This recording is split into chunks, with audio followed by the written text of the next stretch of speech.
Bwana Yesu asifiwe sana. Nakaribisha tena katika kipindi pendwa, kipindi cha Kesha la Asubuhi. Leo ni Agosti 3. Kichwa cha somo kinasema joho la kifalme. Inaanza na kusema, naye amepewa kuvikwa kitani nzuri ing'arayo safi, kwa maana kitani nzuri hiyo ni matendo ya haki ya watakatifu. Ufunuo sura ya 19 mstari wa 8. Tuombe. Mtakatifu, mtakatifu, mtakatifu, Baba yetu na Mungu wetu ishie mahali pa juu mbinguni, tunasema asante. Tunakushukuru sana Bwana kwa kuwa pamoja nami usiku mzima. Umeniamsha tena kwa asubuhi ya leo, tunasema asante. Sina mengine zaidi ya kusema, zaidi ya kukushukuru kwa kuwa Bwana unazidi kuwa mwema katika maisha yangu. Neema yako yatosha na jina lako likatukuzwe zaidi kwa kipindi hiki na masaa haya. Tunapojikabidhi mikononi mwako, tunaomba sifa na utukufu vikurudie wewe. Nena nasi mwanzo hadi mwisho, tuna imani utakuwa pamoja nasi, hautapungukiwa nasi, ni katika jina la Yesu, amina. Nawakaribisha tena kwa somo la asubuhi ya leo Agosti 3. Kichwa cha somo kinasema joho la kifalme. Tuna fungu la Ufunuo sura ya 19 mstari wa 8, anasema, naye amepewa kuvikwa kitani nzuri ing'arayo safi, kwa maana kitani nzuri hiyo ni matendo ya haki ya watakatifu. Kwa kumbe kitani nzuri ambayo watu wanapewa ni yale matendo ya watakatifu wanayoyafanya. Anasema mfano wa vazi la harusi, Mathayo 22:1 hadi 14. Unafungua mbele yetu somo lenye umuhimu wa juu kabisa. Kwa vazi la harusi katika mfano huu inawakilishwa tabia safi isiyo na doa ambayo wafuasi wa kweli wa Kristo watakuwa nayo. Kitani nzuri, maandiko yanasema, ni matendo ya haki ya watakatifu, ni haki ya Kristo, tabia yake mwenyewe isiyo na dosari, ambayo kwa kupitia imani inatolewa kwa wote wanaompokea yeye kama mwokozi wao binafsi. Anasema joho jeupe la kutokuwa na hatia lilivaliwa na wazazi wetu wa kwanza walipowekwa na Mungu katika Edeni takatifu. Waliishi katika ukubalifu kamili na mapenzi ya Mungu. Nuru laini, nuru ya Mungu iliwafunika joho hili takatifu. Lakini dhambi ilipoingia, waliuvunja muunganiko wao na Mungu, na nuru ile iliyokuwa imewazunguka ikaondoka. Wakiwa uchi na wenye aibu, badala ya mavazi ya mbinguni, walijaribu kutengeneza kwa kushona majani ya mtini kuwa nguo ya kuwafunika. Anasema hatuwezi kujipatia vazi la haki sisi wenyewe, kwa kuwa nabii anasema matendo yetu yote ya haki ni kama nguo iliyotiwa unajisi.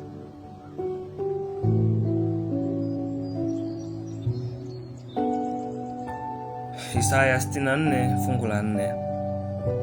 Hakuna chochote ndani yetu ambacho kwa hicho tunaweza kuivalisha roho ili uchi wake usidhihirike. Tunapaswa kupokea joho la haki lililofumwa katika karakana ya mbinguni, yaani joho lile lisilo na doa ambalo ni la haki ya Kristo. Mungu amefanya maandalizi ya kutosha ili tuweze kusimama tukiwa wakamilifu katika neema yake, bila kupungukiwa kitu chochote, tukingojea kuonekana kwa Bwana wetu. Je, uko tayari?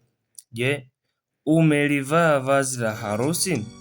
Vazi hilo kamwe halitafunika udanganyifu, uchafu, ufisadi au unafiki.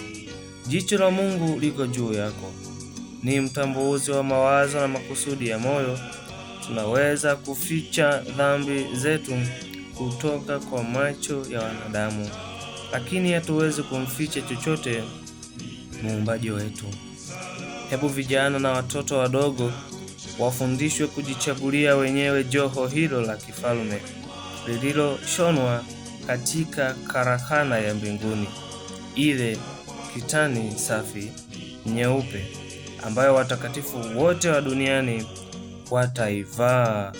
Joho hili tabia safi ile ya Kristo mwenyewe isiyo na doa hutolewa bure kwa kila mwanadamu, lakini wote watakaolipokea watalipokea na kulivaa hapa.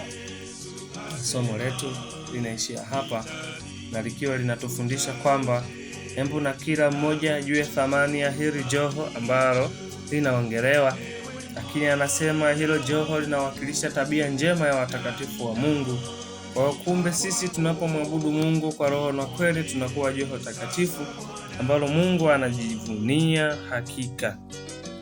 Anasema hatuwezi kujipatia vazi la haki sisi wenyewe. Hilo vazi la haki hatuwezi tukajipatia wenyewe, bali Yesu Kristo pekee ndiye anayetoa. Yaani tabia njema hatuwezi tukaipata sisi wenyewe. Tabia njema pekee inapatikana kwa Yesu. Tabia njema pekee ipo kwa Yesu Kristo aliye Bwana na mkombozi wetu. Kwa hiyo tunapaswa kumkimbilia Yesu, tunapaswa kujikabidhi kwa Yesu ili aweze kutubadilisha maisha yetu. Maana yeye anasema tutaishi maisha mazuri endapo tutamkabidhi maisha yetu, na tabia zetu zitakuwa ni vazi. Anasema Mungu amefanya maandalizi ya kutosha ili tuweze kusimama tukiwa wakamilifu katika neema yake. Kwa Mungu ameandaa mpango mzuri kutusimamisha tena, japo wazazi wetu wa zamani walianguka, lakini yupo tayari kutuamsha tena. Mungu atubariki sana kwa somo hili katika jina la Yesu. Amina. Asante Yesu, tunakushukuru. Umenena nasi kwa asubuhi ya leo. Sifa, heshima, nguvu na utukufu vikurudie wewe milele na milele, kwa unastahili. Asante Yesu, umesemezana nasi tumesikia. Tabia zetu njema, tabia zetu safi ni joho lako takatifu. Nasi tunakiri Yesu, ukawe ndani yetu, tuwe watakatifu zaidi. Neema yako yatosha. Tuna imani somo hili litatusaidia pia. Ni katika jina la Yesu aliye Bwana na mkombozi wetu. Amina. Basi Mungu atubariki sana, tuwe na somo jema na tafakari njema pia.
Nakutumaini, ewe Mungu, nakutumaini, ewe Mungu,